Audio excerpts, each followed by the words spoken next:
చిట్టి కథ సెగ్మెంట్ లో టైటిల్ వచ్చేసేసి శిక్ష ఫ్రెండ్స్. నందరగిరి రాజ్యాన్ని ప్రవీణుడు అనే రాజు పరిపాలిస్తూ ఉండేవాడు. రాజు మంచివాడే కానీ కోపం ఎక్కువ. కోపం వస్తే ముందు వెనకాల ఆలోచించకుండా చూసుకోకుండా అందరికీ శిక్ష వేసేస్తూ ఉంటాడు. దాంతో పాటు అతను రాజు కావడంతో కోపంతో అతను చేసే ఆజ్ఞలు విధించే శిక్షలు వెంటనే అమలైపోయేవి. ఒకనాడు మహారాజు భోజనం చేయడానికి కూర్చుంటాడు. రాజుకు ఎంతో నమ్మకస్తుడైన మంచివాడైన పాకశాస్త్రంలో ఆరితేరిన వాడే అయిన ధర్మయ్య అతని వద్ద వంటవాడిగా పనిచేస్తూ ఉండేవాడు. ఒకరోజు ధర్మయ్య వంట మొత్తం కంప్లీట్ చేసిన తర్వాత ధర్మయ్య కొడుకుకి అనారోగ్యం చేయడం వలన ధర్మయ్య హాస్పిటల్ కి తీసుకువెళ్లాల్సి వచ్చింది. రాజుకు వడ్డించడానికి వేరే వ్యక్తికి బాధ్యతలు అప్పగించి తనైతే వైద్యుడి దగ్గరకు తన కుమారుడిని తీసుకువెళ్లాడు. ఆ వడ్డించే వ్యక్తి రాజుకు పళ్ళెంలో అన్ని వడ్డించిన తర్వాత రాజు భోజనం చేయడం స్టార్ట్ చేశాడు. కూర కలుపుకున్న తర్వాత ఒక ముద్ద నోట్లో పెట్టుకోగానే కూరలో కారం ఎక్కువైంది. నోరంతా మండిపోయింది.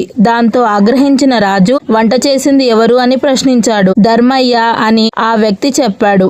రాజు వెంటనే నేరస్తులకు శిక్ష అమలు చేసే అధికారిని పిలిచి ధర్మయ్యని బంధించండి, ఎల్లుండి తెల్లవారే అతనికి ఉరిశిక్ష విధించండి అని ఆజ్ఞ జారీ చేశాడు. ధర్మయ్యను బంధించి కారాగారంలో వేశారు. మరుసటి రోజు రాజు కొలువు తీరి ఉండగా తను ఒకసారి రాజును కలుసుకోవాలని ధర్మయ్య భటులను కోరాడు. రాజు అంగీకరించడంతో భటులు అతనిని కొలువుకు తీసుకువచ్చారు. చనిపోయే ముందు వ్యక్తికి ఆఖరి కోరిక తీరుస్తారు కదా రాజు, నాకు ఒక కోరిక ఉంది, ఒక విల్లు ఒక బాణం కావాలి అని ధర్మయ్య అడిగాడు. భటుడు అవి తెచ్చి ఇవ్వగానే ధర్మయ్య ఇప్పుడు నేను ఈ బాణాన్ని రాజు మీది వదలాలనుకుంటున్నాను అన్నాడు.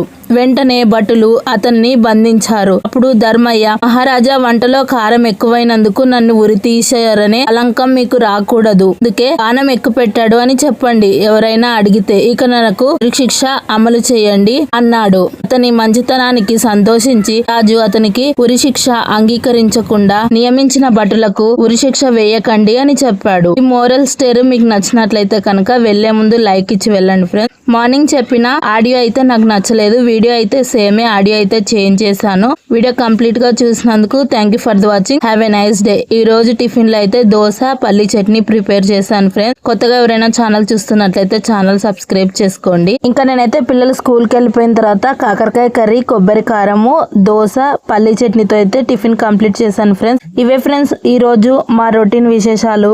మీ ఇంట్లో ఏం టిఫిన్ చేశారో కామెంట్ చేయండి. ఉంటాను మరి మరో మంచి వీడియోతో నెక్స్ట్ వీడియోలో అయితే కలుసుకుందాం. బాయ్ ఫ్రెండ్స్ అందరికీ.